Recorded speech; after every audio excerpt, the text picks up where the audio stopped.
there was a priest who delivered his homily about forgiving and loving one's enemies. And he asked the congregation, sino ba sa atin dito ang walang kagalit, walang kaaway?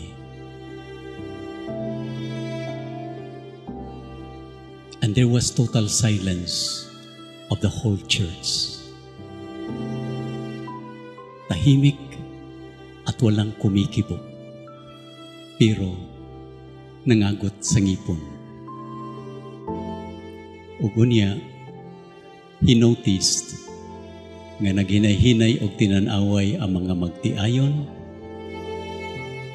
uban sa ilang mga anak, og ang pari nagtanaw pod sa obispo. And then, after some time, an old lady raised his hand, and then the priest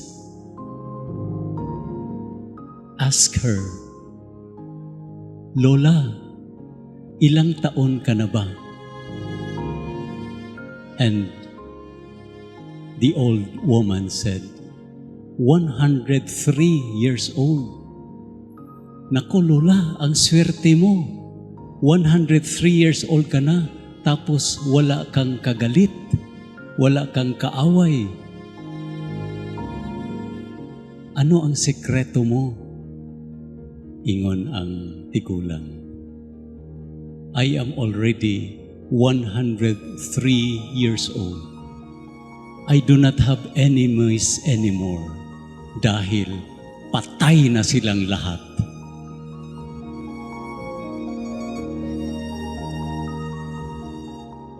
We do not wait for our enemies to die before we set for some initiatives for reconciliation.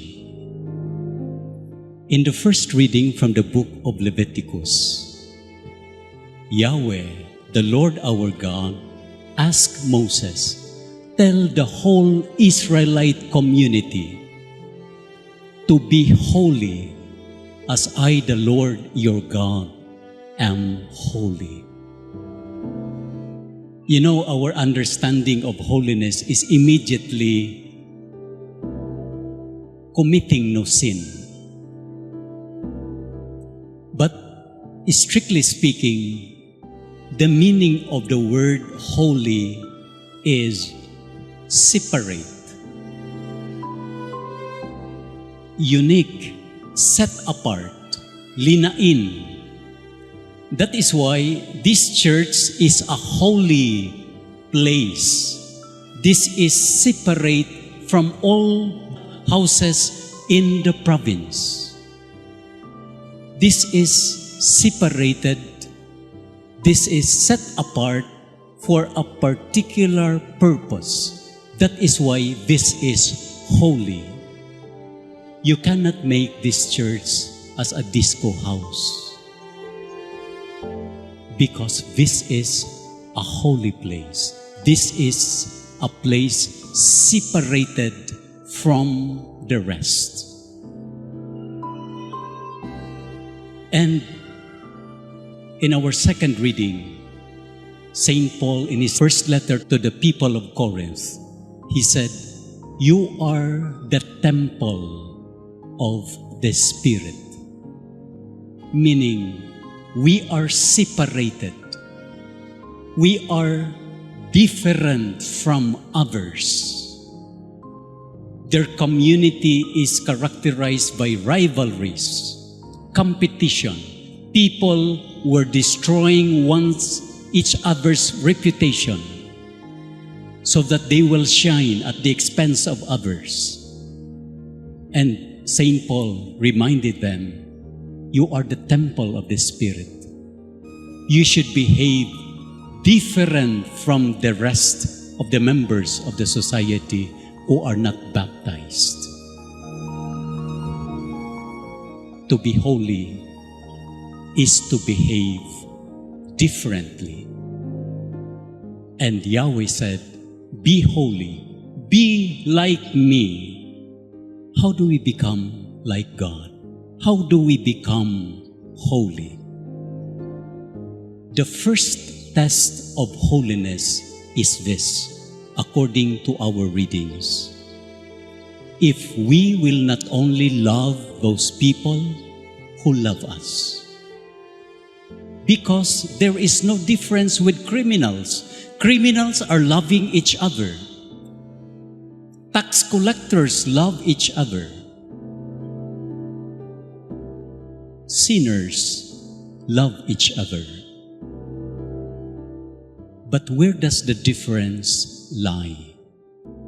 When we will love people, not only those who are close to us, who are good to us, but even those people who hurt us, who destroy us, who are not good to us. And that is the test of being holy, of being different. Why? Because God, Jesus, died for all of us. And that is why the gesture of Jesus is stretching his hands, his arms, open wide, symbolizes that his death, the salvation that he offered to us through his passion, death, and resurrection, is offered to everyone, even to Peter who betrayed him. Even to those disciples who left him, who abandoned him. In the Gospel, Matthew said, God makes his sun rise both to the good and the bad, and his rain falls both to those people who turn to him in prayer and even to farmers who do not pray to him. Dili siya mag-ingon, kining akong ulan para lang sa mga mag-uuma nga nagsimba. No. His rain is for everyone. The goodness of God is for everyone. And that is why we are invited to be followers of Christ by showing our love not only to those people who are good to us, but also to those people who have hurt us, who destroyed us. But he is asking us for more, that we will not do anything against them. We will not retaliate. We will not take revenge.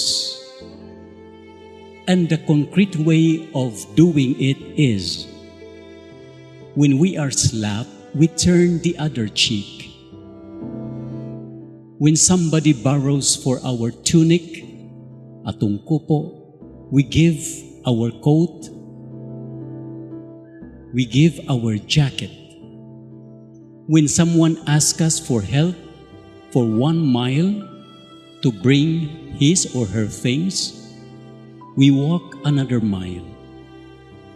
We give and lend to those who ask. No qualification, whether they are good or bad.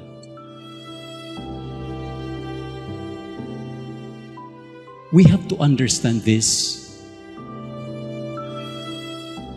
not really literally, but the real message is, be different from others, from the rest of the world. Let your goodness shine even to those people who are not good to you. Surrender what you have so that you will be incapable of retaliation. Because at times, our resources are being used to take vengeance on others. Sometimes our money, our resources can be our way of taking vengeance. When the person who hurt us borrow money because one of the members of the family is ill or is dying, at times we use that opportunity to take revenge by not giving the person the money he or she wants to borrow from us. For us Christians, every need, every moment of neediness is a golden opportunity for reconciliation, not for retaliation. And that is why Jesus is asking us, you want to be different from the rest of the world? You want to be holy? This is what it means to be holy. Not just be good to those people who are good to you, but even to those people who have hurt you. Saint John Paul II once said, when he was interviewed by the media, asking him why did he spend time to visit his assassin, the one who attempted to kill him, the Turk Ali Agca. He was asked, why do you have to visit him? And he said, I want to visit him because I want to forgive him. And why do you have to forgive him? And this is the answer. This was the answer of Saint John Paul II. He said, I want to forgive him because I believe that the person who cannot forgive is a person imprisoned to the past. A person who cannot forgive is a person imprisoned to the past. One time Moses said to Yahweh, if you send me to liberate these people, if they will ask me, what is your name? What will I tell them? And then Yahweh said, my name is I am. Ako mao ako. I am. I am holy. I am. Yahweh did not say, my name is I was. He did not say, my name is I shall or I will. My name is I am. I am God of the present. When we cannot forgive, we are living in the past. And we are not loving the Lord at the present moment. The present is where God is. And He is inviting us to love those people who love us, but also those people who do not love us, who hurt us, who destroyed us, because that is the test of being holy. After my homily, I will install our new set of officers of the Parish Finance Council. This is how we become a different parish, a different church. Because through the Parish Finance Council, we will become more transparent, more accountable with our money. Because it is the Finance Council who will count all our collections, all our offerings, and no longer the priest. This is a great help for us because counting money takes much of our time. And secondly, it will also free our priest from all doubts regarding transparency and trustworthiness. I thank those to be installed for giving your time to the church and for making our church different by being trustworthy and credible with money matters. I want to say it again.